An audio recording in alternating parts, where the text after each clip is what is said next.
Live. So it says. Let me check out the audio while you gaze upon. It's a little something for Thanksgiving here. Two handsome-looking pilgrim women taking a break from churning butter or whatever the fuck they did back then. One second, folks. There was a time when this was a much more entertaining portion of the show because there would be large breasts on the screen. But apparently YouTube has a problem with that kind of thing because they hate the female body. So you have to now have to sit through me checking the audio while looking at, and the audio is working, while looking at modestly dressed Puritan women. I believe that's what the Pilgrims were, Puritans, right? I think they were escaping England and the Dutch and some shit. I don't know. Bunch of white people hopped on some boats, came over here, took some land from some people who weren't quite so white, and bada beep, bada boop. Here we are. I'm living in a basement studio in Jersey City. That is the passage of time in the United States.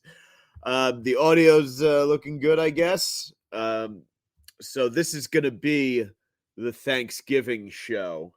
I'm going to take off next Friday just because I need some time to decompress and chill. It's been a busy couple of months here. In any case, we're here now. We're doing the stream. If you would like to tell other people about it, which would be fantastic. I'm at 669 followers on YouTube right now. It would be a treat if I could somehow get to 700 by the end of the year. So help a brother out. Tell your friends that there are modestly dressed women to be gazed upon here as we do the show on Friday nights. I have my handle on YouTube now is at MikesGoldenStreams. Did I get that right? I think I got that right. I want to make sure. So if you're telling people where to find me, search Sacktap Live or at MikesGoldenStreams. Let me check it one more time. I'm pretty sure that's my name.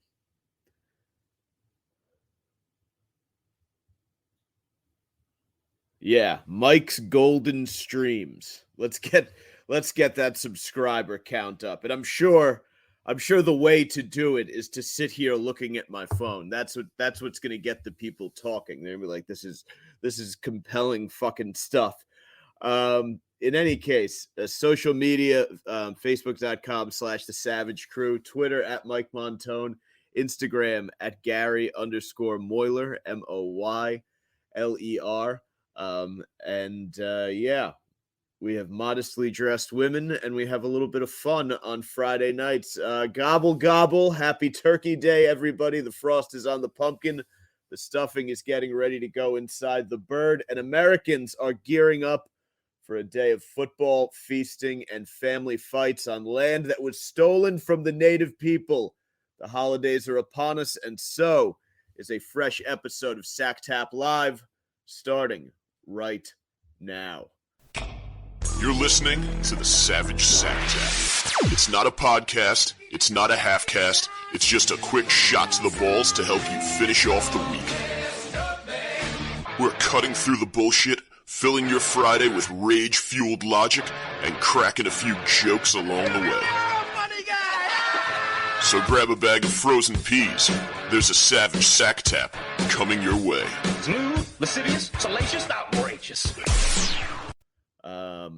Unfortunately, the beginning of the show does mean that the modestly dressed Puritan women here, though they do honor God with the modestness of their clothing, must come down from the screen. They'll be back at the end of the episode when we kind of wrap things up and say farewell to each other. I bring them back so that we may gaze upon them one more time. Camera's getting a little jumpy. Son of a bitch. There it goes. Knew that was going to happen.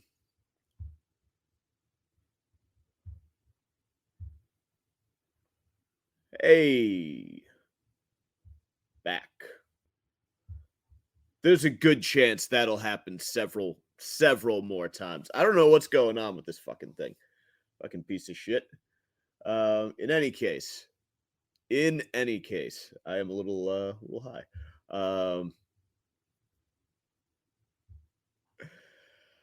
Howdy to the comments section. I just read that half the show is dead air. We do do. There are a lot of dead air moments, usually earlier in the show. We get past the dead air after about 10 minutes in. I wake up. I wake up a little bit. In any case, I'm very excited.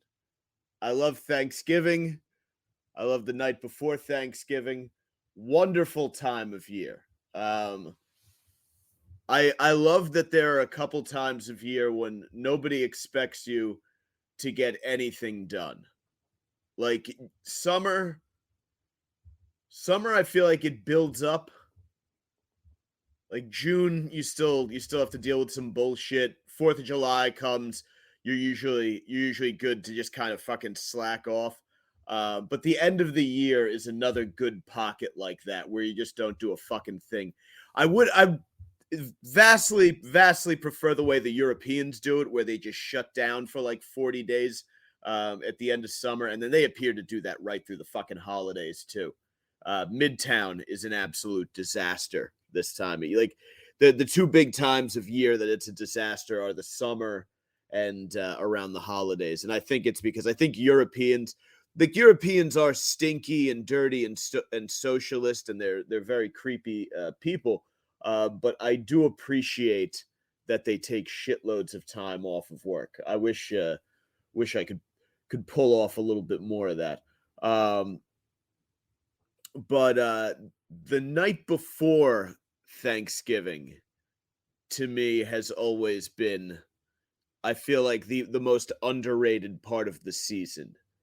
A lot of people, they're out at bars trying to finger chicks that they had 10th grade Spanish class with, going back home, getting blown by your high school ex. There's just a great few year period there where you can just still, you can still go home and just get your hog sucked in the suburbs. It's not easy to pull off. Like if you're not from a suburb, going and getting blown in a suburb is kind of tough. So there is something special about that chunk of time when you're still young enough to go back to your hometown and you're still relevant enough to get blown. That's always fun.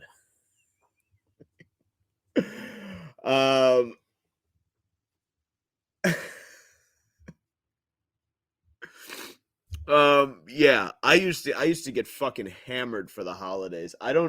I've mentioned many a time on this show, probably to the point of annoyance, that I don't drink that much anymore. But yeah, holiday drinking is something else. I guess part of the reason that people do so much of it is because you're stuck inside with people you don't like, right?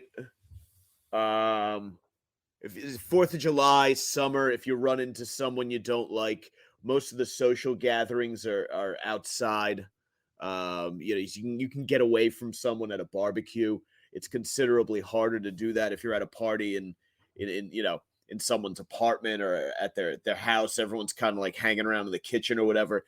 If there's someone that you're like, oh yeah, that guy's a fucking douchebag, I can't stand that, whatever uncle or cousin that you don't like, it's much harder to get away from these people.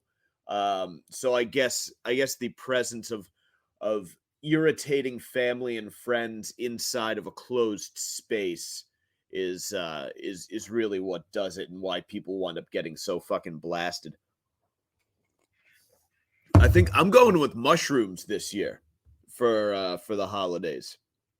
A couple beers and some mushrooms. I feel like that's the way to do it. I feel like I get that it's probably really difficult if you're a woman and your biological clock is ticking. Like that really, the holidays must be fucking miserable Every other commercial it's some dipshit. He looks like he makes a lot of money. He's wearing a fucking turtleneck. He's giving his girlfriend like a diamond necklace or a luxury car. And some chick, she's 35 and single with no prospects, is just sitting on her fucking couch watching Hallmark Christmas movies. Two beautiful people are falling in love on a fucking ranch in Montana. There's a nice blanket of snow, on the ground. She's going to fucking speed dating on Wednesday nights, wondering why that can't be her, pouring out glass after glass of rosé, just farting into a pair of leggings.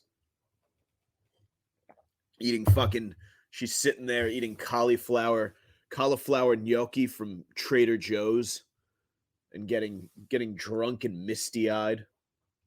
It's tough. And you go on Instagram, there's a lot of that going on. People like to share, wholesome pictures. I love when you're going through Instagram and you see some chick that you knew her from a shore house, and she blew like 10 guys that summer, and then she's got like a picture up, like this wholesome picture with her grandmother and her current boyfriend. You're like, Jesus Christ, like I know what that mouth has done. It's done work on more than just a drumstick and a slice of grandma's apple pie. But Instagram with filters and with people wearing cardigans and smiling and their hair is all combed and they're not, they're not, sucking someone on a floor mattress in a house in Manasquan. And they have like hashtag my forever Thanksgiving date. It can look like they have a better life than you. But it's not always necessarily true, because you've got to figure every family has a degree of toxicity, right? Like, there's no perfect family. Every family has some degree of toxicity, and some much more than others. Like on anything that exists, there's going to be this scale where it's like, oh, there are some families where there's a shitload of toxicity, and they may clean up well and they may look great on Instagram, but when you take those families and you cram them into a tight indoor space, you throw in the busyness and the stress of the holiday season, and especially now with political differences and what have you, and trans whatever and MAGA, you really are creating an especially volatile brew. And I would much rather see that. Like, I find that would be a much more interesting thing to see captured on social media, would be videos and pictures of people's families getting into like vicious arguments over the Thanksgiving table. That's what I want to see. That to me is interesting. How many smiling Instagram pictures were taken within just hours of drunken tears and broken wine glasses and the unleashing of long unexpressed rage on another family member, on a boyfriend who mom doesn't like, or a fucking or whatever, the annoying liberal nephew is home from college, he's being a little twink about things. That to me would be I would rather see that than I don't need to see a bunch of people in fucking, turtleneck sweaters posing over a slice of pie a la mode. That's not interesting. Show us, be the real you.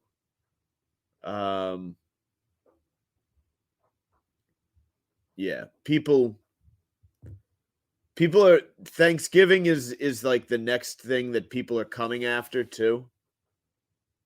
Because like there's, like I guess they've tried to take the fun out of Halloween, because Halloween is a very white people holiday. Anything that white people are really into, becomes a fun kind of woke target. I don't even like it's so weird because woke is played out. It's been overused. But whoever the culture warriors are, who that's like their whole personality is going after things. Like I'm not even talking about like they're actually like no one's canceling Thanksgiving. It's one of the best fucking days of the year. Like you're never gonna cancel Thanksgiving. But the same people who are like, oh, you can't have a Jeffrey Dahmer costume. Just like the people who get their rocks off on scolding. It's not even wokeness. It's just now wokeness has given birth to, like, on the right, I think it's caused a whole sort of generation of people whose response to everything is just because fuck you, no. Like we're going to do whatever we want because there are too many people trying to tell people what to do. And then on the left, I feel like there are these people who they've taken all like the wokeness and political correctness and they've morphed it into, it's not even about that anymore. It's just about, they really love dishing out a good scolding. Like they love telling you why that thing that you like is bad. And it has nothing to do with woke or anything like that, but it's sort of people of that ilk. And Thanksgiving is kind of slowly becoming the next target of all of that. There were a couple articles I saw poking around. One is this article about how to talk to kids about Thanksgiving. And there's this long diatribe here about why we celebrate it. What is less positive is that a myth created in the 1800s during the time of the Civil War with wanting to unite the country, which was in battle, is being shared with young children today, often through the schools, sometimes through popular culture, cartoons, etc. And that myth is that, in essence, the Wampanoag people were there providing food, and there's this wonderful celebratory meal between them and the Pilgrims, and then they exit stage left. When the Wampanoag people are very much still here. There are several Wampanoag nations within what is now the state of Massachusetts, and by perpetuating that myth, we just reinforce the erasure and invisibility of not just the Wampanoag nations, but native nations in general. And I mean, look, I feel horrible for the fucking Wampanoag, but the thing is, the Pilgrims won, right? Like, you can blame it on whatever you're going to blame it on, guns, germs, fire, water. You couldn't get the fucking passing game going, special teams, whatever it is. The white dudes in the weird hats showed up. They built a fucking society. And if you would like to keep doing Wampanoag stuff on your own land, that's fine.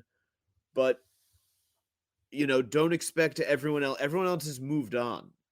Like the fucking people aren't still, for the most part, living like Puritan fucking immigrants from the 1600s anymore. Like they're not doing that either. Like we're all intermingled now. We have a society. Like, so it's either join or don't, but we're not throwing you a parade on Thanksgiving. We already have a parade. It's the Thanksgiving Day parade. If you guys had won, you could have a different parade. You didn't, so either go to that parade, enter a float. I'm sure they'd be happy to have you, or kick rocks, as they say. Here are some of the ways educators and Native leaders recommend bringing anti-racism to the table this year. Watch the National Day of Mourning on November 26th and learn about it. Monroe recommends learning about the National Day of Mourning, an annual event held in Plymouth, Massachusetts, to protest and mourn the destruction of indigenous people by white colonizers. Hosted by the United American Indians of New England, this year it will be live streamed on Thanksgiving. Let me tell you something. This is the problem. Like, this is the big issue. You're just doing a horrible job marketing this shit. Nobody is stopping their Thanksgiving to watch a national day of mourning. Like, that sounds like the shittiest Thanksgiving ever. Like, hey, hey man, which game did you watch? Did you Lions, Cowboys? You check out the late game? No, actually, we observed a national day of mourning in our house. We didn't feel a celebration was appropriate this year. We are on stolen land, after all. I mean, I feel like there's got to be a better way. I know in the story of the first Thanksgiving, they say that the Wampanoag tribe went out and killed 4 deer for the celebration, so that the members of their tribe could dine. Maybe that would be a thing. Maybe you show up at whatever, is it Foxborough or Gillette Stadium, whatever they fucking call it, up there. And hold a massive tailgate, bring a bunch of slaughtered deer, and feed people in the parking lot in the spirit of a harvest feast or whatever, and use that to teach them about the experience of the Wampanoag. Maybe you catch more flies with honey strategy, or you catch more bees with honey. I don't know why we're trying to catch insects to begin with, but anyway, honor the original inhabitants of the land you're on. Colonizers seized land from native tribes, and land repatriation is at the core of some native activism efforts.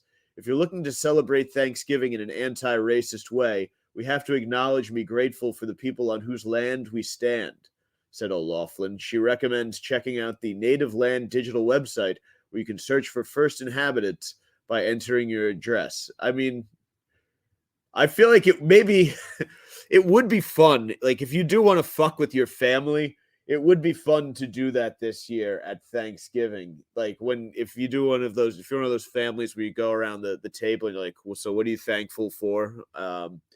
You could thank the native tribes who gave their land so that our society may flourish, and explain to your family that you would like to celebrate an anti-racist Thanksgiving, and that means not watching football until the NFL reinstate Colin Kaepernick, and being very careful about where the food comprising your Thanksgiving feast is sourced from, to make sure that it was procured in the most anti-racist manner possible. That's what Thanksgiving is all about. And in fact, this next article, this blog, I guess it was an op-ed that ran in some fucking, I don't even have the link up anymore. It was like the Texas some shit.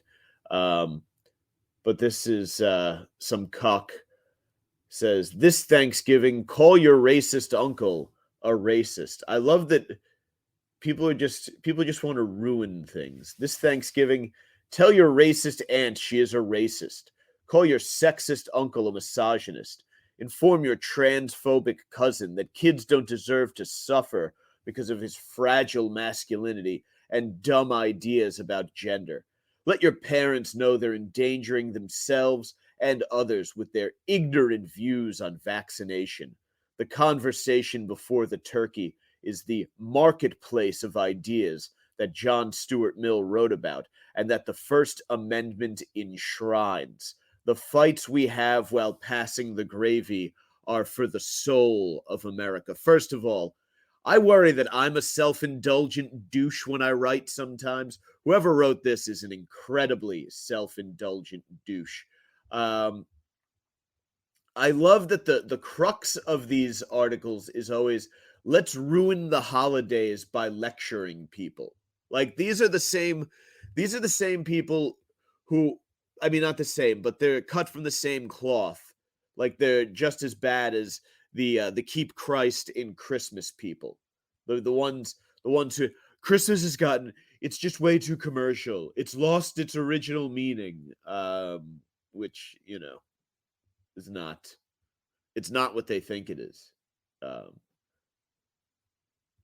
It's a Christmas as we know it is an amalgamation of many holidays that was commercialized for the purpose of keeping rowdy drunks out of the street on Christmas Eve and Christmas Day.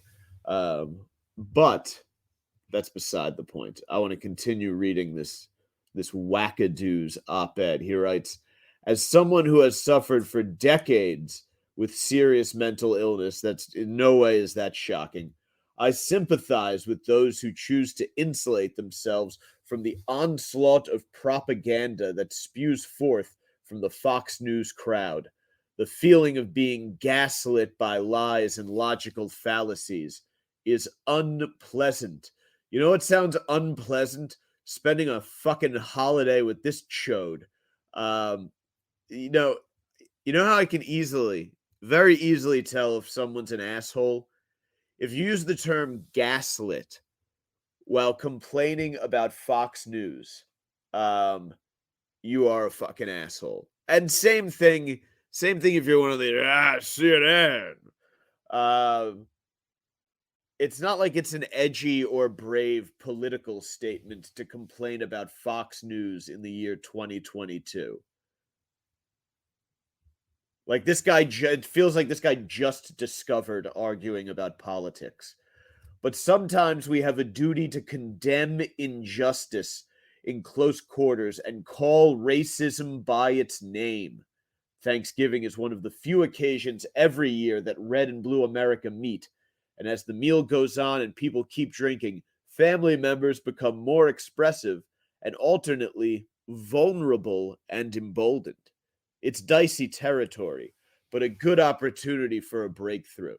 I really do appreciate the suggestion by this guy that the best time to talk politics is after everybody has thrown back a few.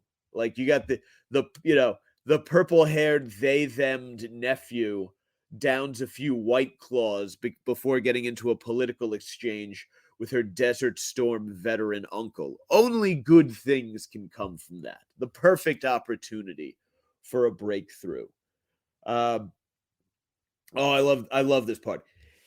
Even more triggering than a macro aggression across the Magnolias is a society that doesn't change because we keep quiet. As HIV/AIDS activist group ACT UP taught us, silence equals death. And as my abuela, mi abuela, would say to me, sometimes it's okay to get mad and have it. Your abuela said sometimes it's okay to get mad and have it out. That feels like a weird piece of homespun advice from an abuela. Give your relatives who delight in triggering a lib a taste of their own medicine. Well, I do enjoy triggering the libs.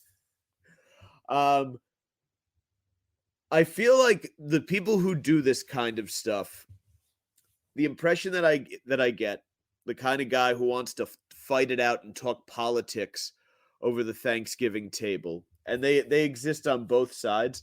I feel like they're the kind who have like really naturally severe anxiety, and like the only way they know how to ease it is to get incredibly riled up and just blow up on people over political issues. And since you're it's the holidays and you're around the dinner table and you're kind of forced to be polite and nice, and it's, no one wants to be the dickhead that ruins Thanksgiving by going on some rant about gender reassignment.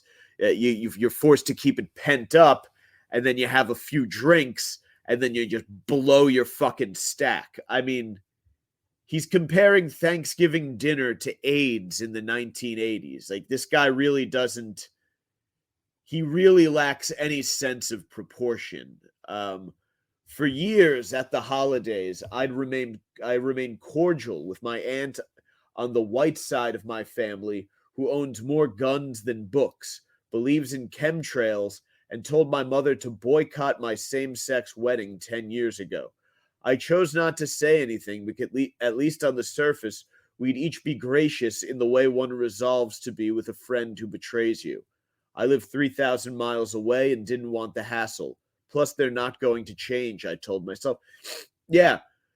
So you made the very mature adult decision to not cause a bunch of shit at a family holiday just because you and this aunt who you seem to have no use for to begin with, you know, don't quite get along.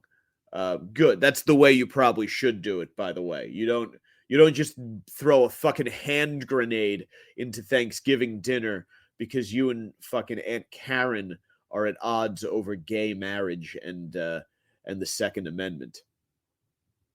This republic belongs as much to the brave immigrant who crosses the border without an invite for the sake of their children and is branded a lifelong criminal as a result of it, as much as it does to me or to any baby on the Mayflower.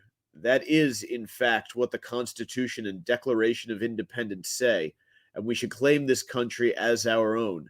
E pluribus unum is worth the discomfort of a dinner table row.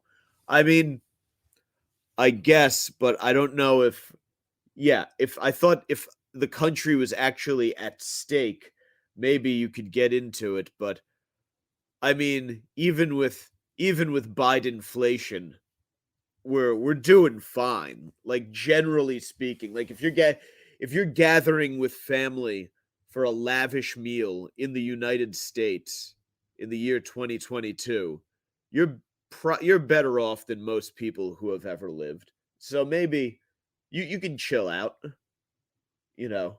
Just take it down a little bit. Maybe they keep this guy away from the booze this year. It feels like it could be a problem. What's next here?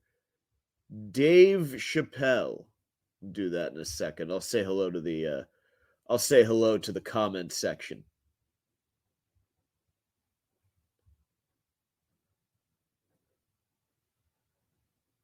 Nighttime Conqueror, I am extra high tonight. That is an accurate statement. I am incredibly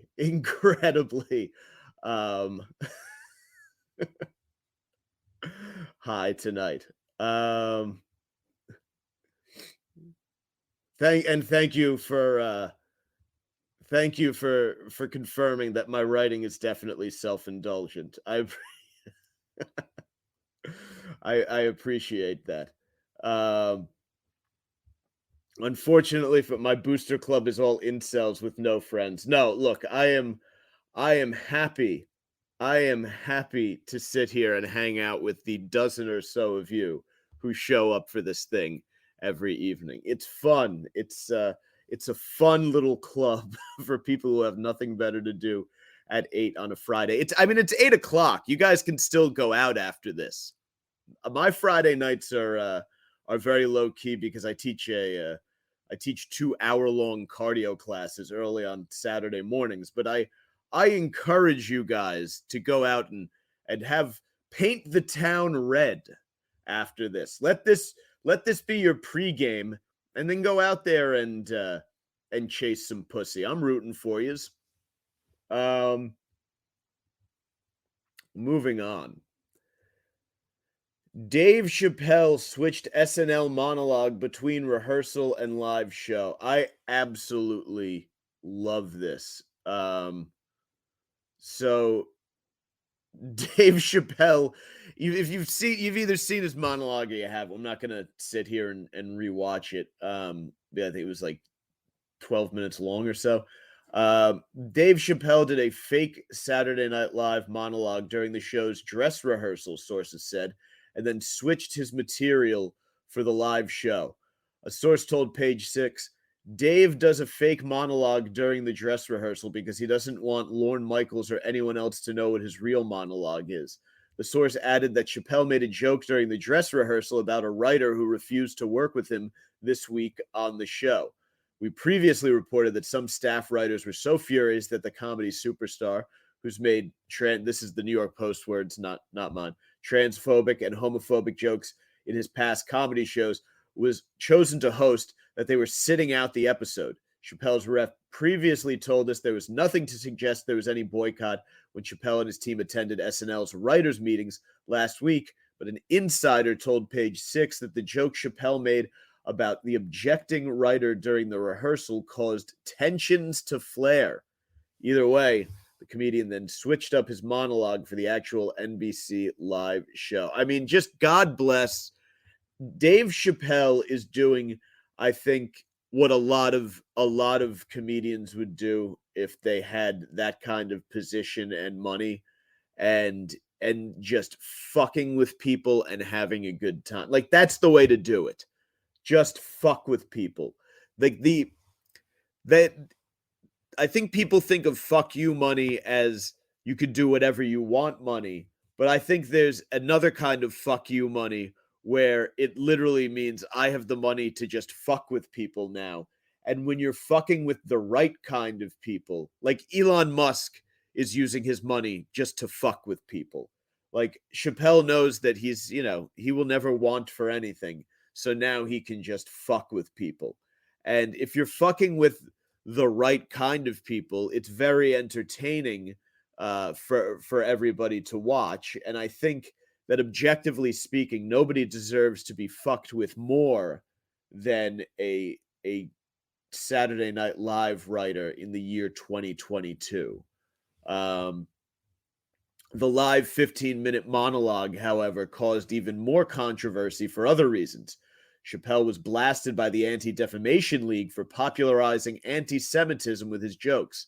I denounce anti-Semitism in all its forms and stand with my friends in the Jewish community, Chappelle said in his opening.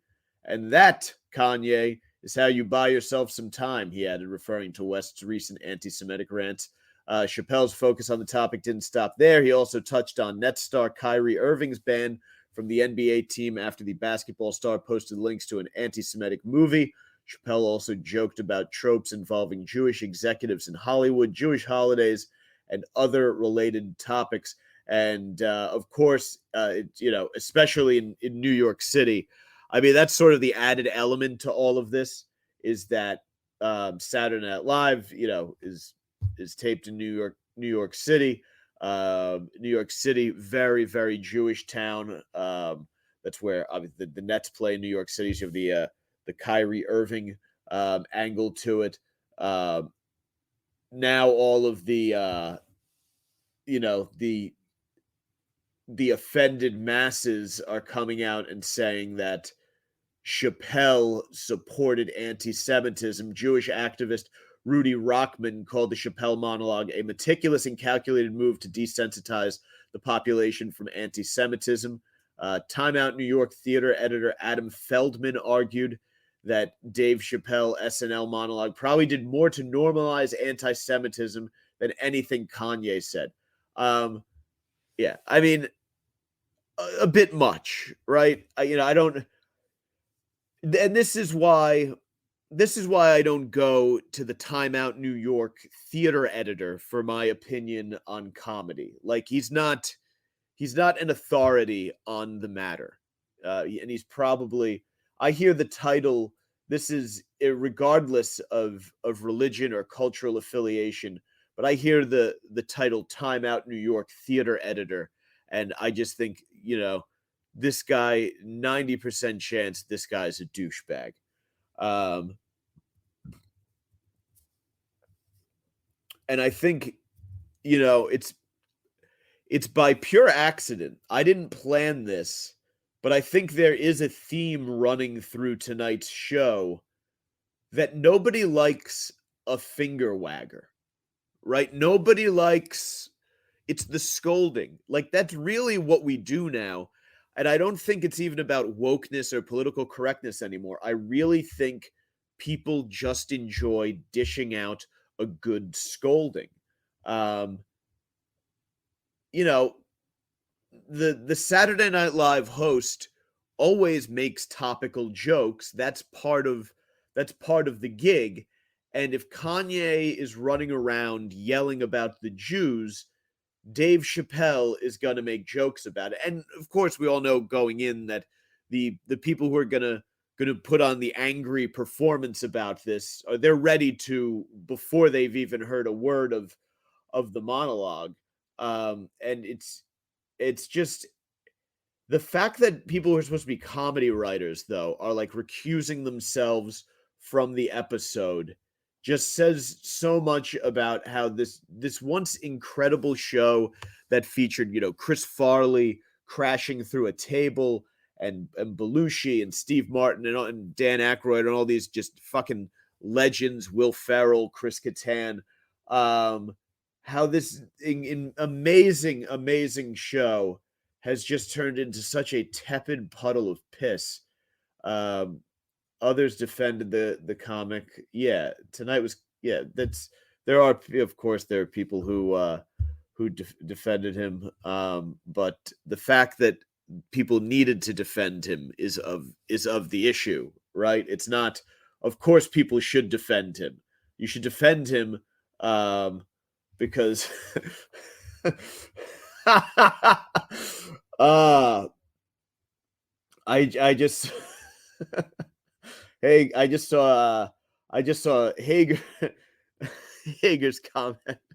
He just said, irregardless, Mike smoked himself retarded. Hey. Hey, we're having fun here tonight. I gotta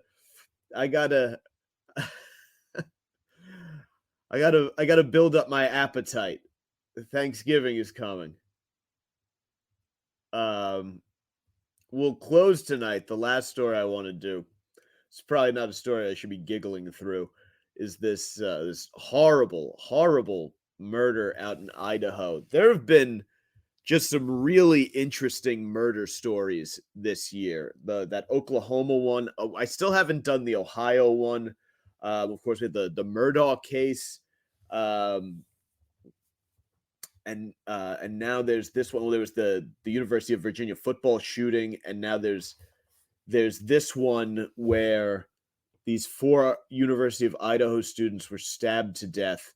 2 of their roommates were home when it happened. The 2 surviving women, Bethany Funk and Dylan Mortensen, both students at the university, have been very cooperative with detectives. State police said potentially they are witnesses, potentially they are victims.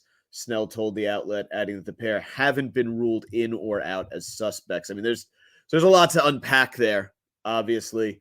It's, look, it's certainly, it exists there is a non-zero probability that these 2 chicks hacked up their roommates and are just playing dumb about it. And they took some time to, clean up and everything before calling the cops. But if they were simply home when this happened, or if it happened maybe while they were out and they came home afterwards and they didn't know because it happened.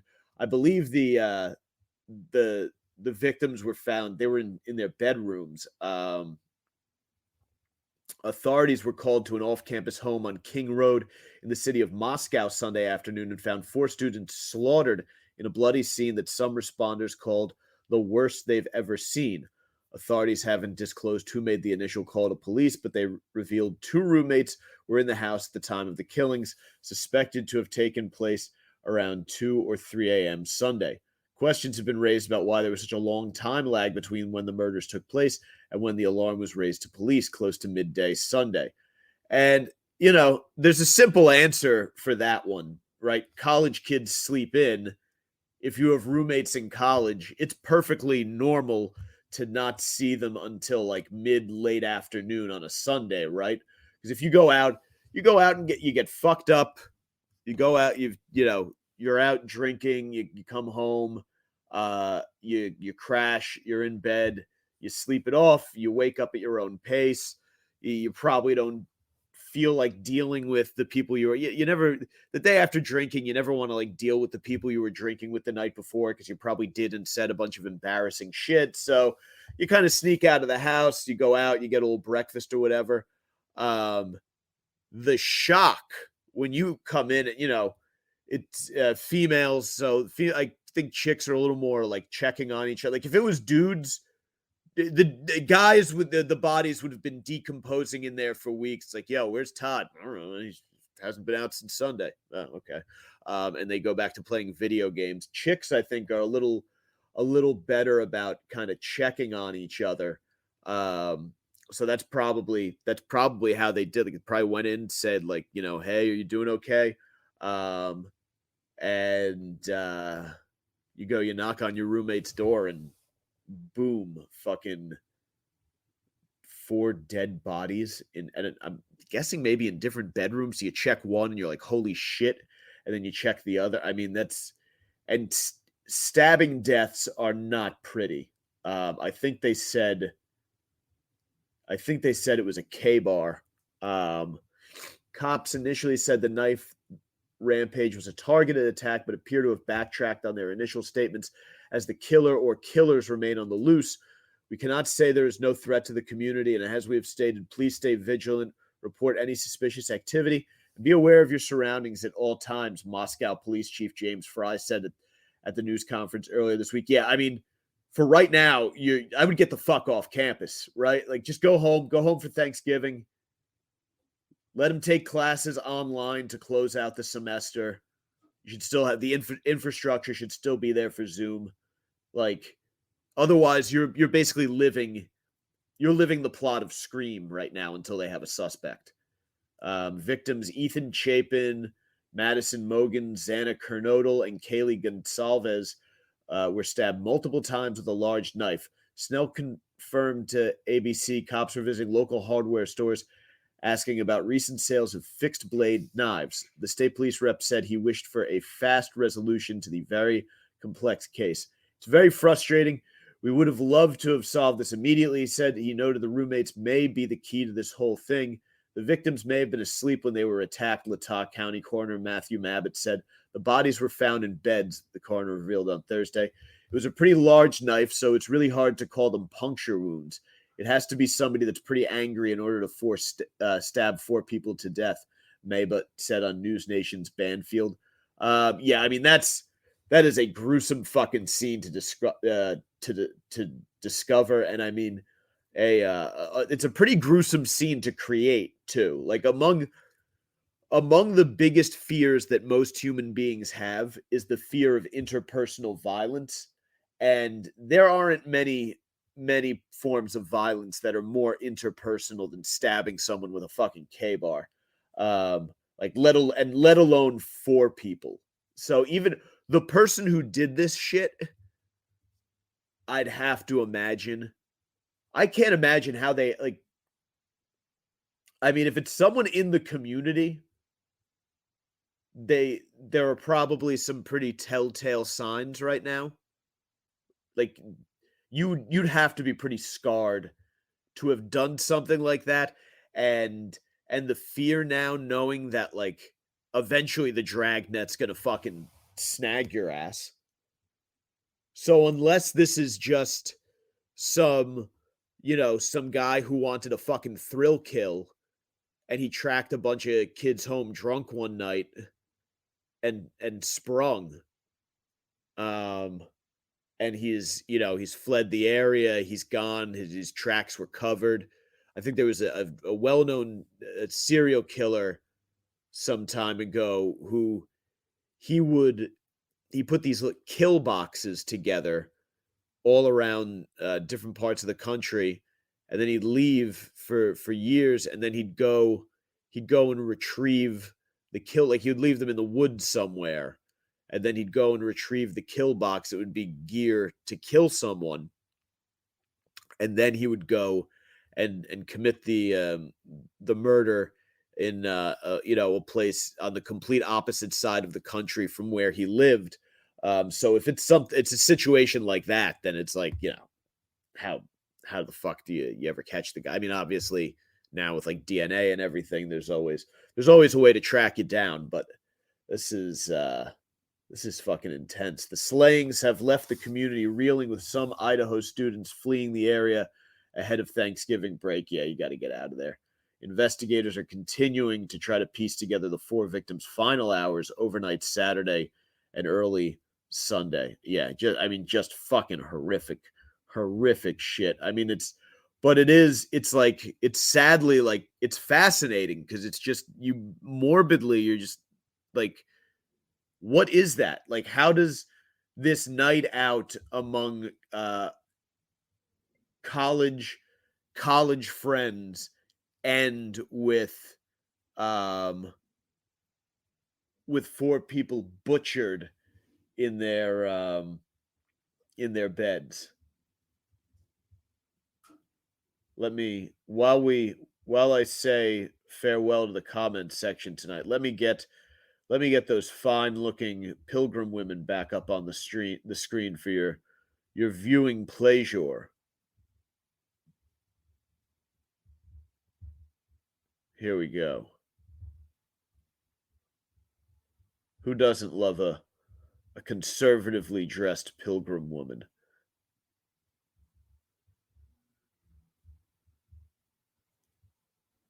"4 weeks dead. Hey Todd. Hey Todd, at least go wash your ass." Yeah. Yeah, no, yeah, dudes will just ignore each other. Like they'll just nod with a grunt. Fucking, they look like they smell like feet. Yeah, I don't know what people smelled like back then. I don't know if people smelled like absolute ass back then, or because they were only eating like natural foods and stuff. If I mean, I have to imagine it was pretty bad, right? Because there was just no hygiene, and washing your clothes and shit would have been a big issue. But I think a lot of people smell like shit now because they have bad diets.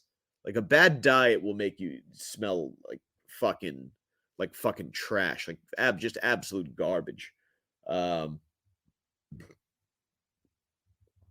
Nighttime conquer. You like to meet up with people from the night before to find out what you did after an evening of drinking. I don't know. I always found everybody to be really fucking annoying the next day.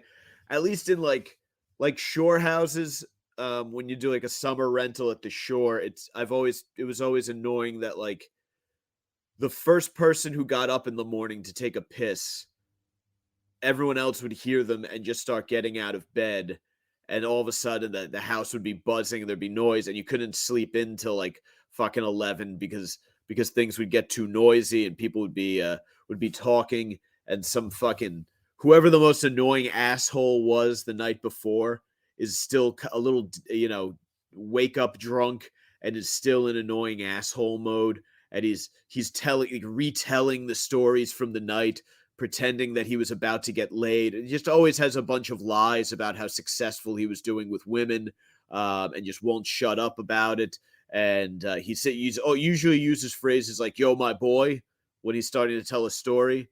"Yo, my boy was buying mad shots, and we were talking to every chick by the bar, and yo, my boy and I, damn, we almost went home with these two, but then we had to roll because my other boy was about to get into a fight." Like they always have just some really dull story that they're telling very excitedly, and it doesn't really go anywhere. And you're like, fuck. Like it's 7 a.m. and I have to sit up and fucking listen to this asshole. Like I was just trying to sleep here on the you crashed out on the couch. Like, oh, come on. Fucking douchebag. Yeah, I like to get away from that. There are a lot of partying was a lot of fun, but a lot of party people are complete shitheads. So there is a big trade-off there when you're in like especially like a grown-up party scene. You can have a really good time, but you're going to be around a lot of really, really fucking annoying losers with just no personalities. They're just embedded into it.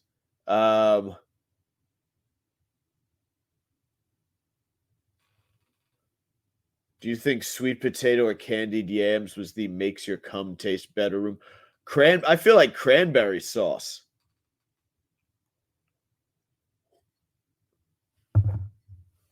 Got to think cranberry sauce is a big time pilgrim semen enhancer.